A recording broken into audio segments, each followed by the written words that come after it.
আপোনালোকক আমি ধন্যবাদ দিছোঁ। ৰাইজৰ অনুভূতি হৈছে মানে ৰাইজৰ যথেষ্ট হাৰাশাস্তি আৰু কষ্টৰ মাজত আজি যোৱা 15 জুন তাৰিখৰ পৰা ডক্টৰ আমাৰ এই ষ্টেট ডিছপেঞ্চাৰী ধুমাৰঘাটত নাই।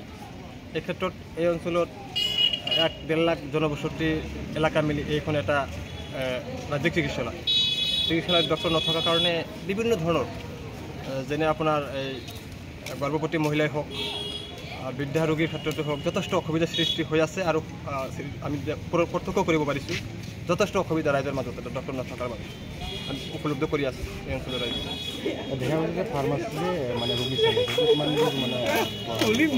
এইটো ডিপাৰ্টমেণ্টে গোৱালপাৰা স্বাস্থ্য বিভাগ বৰ্তমান ধুমাৰঘাট ষ্টেট ডিছপেঞ্চাৰীখন তেওঁলোকে কি ৰিগাৰ্ডিঙত কি SOP মতে চলাই আছে এইটো আমি পাব্লিক হিচাপে আমি ক'ব নোৱাৰোঁ। এইটো তেওঁলোকে যদি ফাৰ্মাচিষ্টৰ দ্বাৰা যদি এটা ৰাজ্যিক চিকিৎসালয় ইনচাৰ্জ হিচাপে যদি চলাটো তেওঁলোকৰ যুক্তিসংগত হয়, এইটো ডিপাৰ্টমেণ্টে যদি চিষ্টেম আছে আমি একো আপত্তি নাই। কিন্তু আমাৰ মুঠতে ডক্টৰটো যোৱা 15 জুন তাৰিখৰ পৰা নাই। এই বিষয়ে মই আমাৰ MLA সাহেবক মাননীয় বিধায়ক আফতাবুদ্দিন মোল্লা সাহেবক মই অৱগত কৰিছোঁ ফোনযোগে আৰু ইয়াৰ স্থানীয় আৰু বহুত পাব্লিকে জনাইছে তেওঁ ডিচিৰ লগত কথা পাতি এই বিষয়টো গুৰুত্ব সহকাৰে ডিচি ডক্টৰ দিব লাগে বুলি তেওঁ আমাক জনাইছে।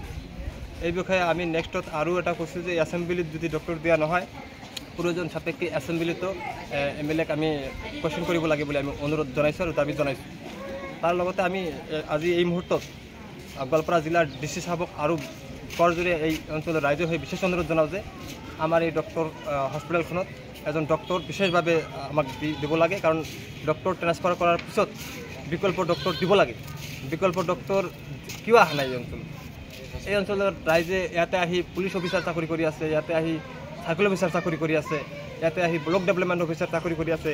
এজন ডক্টৰ কিয় ইয়াত আহি চাকৰি কৰিব মন নাই? ডক্টৰ কৈছে হস্পিটেলৰ পৰা যে ডক্টৰ দিয়ে, কিন্তু ডক্টৰ নাহে। ডক্টৰে এই অঞ্চলৰ মানুহক ইমান দলিত আৰু ইমান একদম নিম্ন খাবৰ বুলি চিন্তা চৰ্চা কৰাটো একদম অযুক্তিসংগত কথা। আমাৰ এই অঞ্চলৰ ৰাইজে ইয়াৰ পৰা মানুহে DGP SP লৈকে চাকৰি পাইছে, ইয়াৰ পৰা লোকেল যুৱকে ডক্টৰ হৈছে। এই অঞ্চলৰ উন্নয়নৰ স্বাৰ্থত চিকিৎসক এজনে সেৱা আগবঢ়াবলৈ আহিব লাগিব। আমি সেইকাৰণে দাবী জনাইছোঁ মাননীয় DC ছাৰক।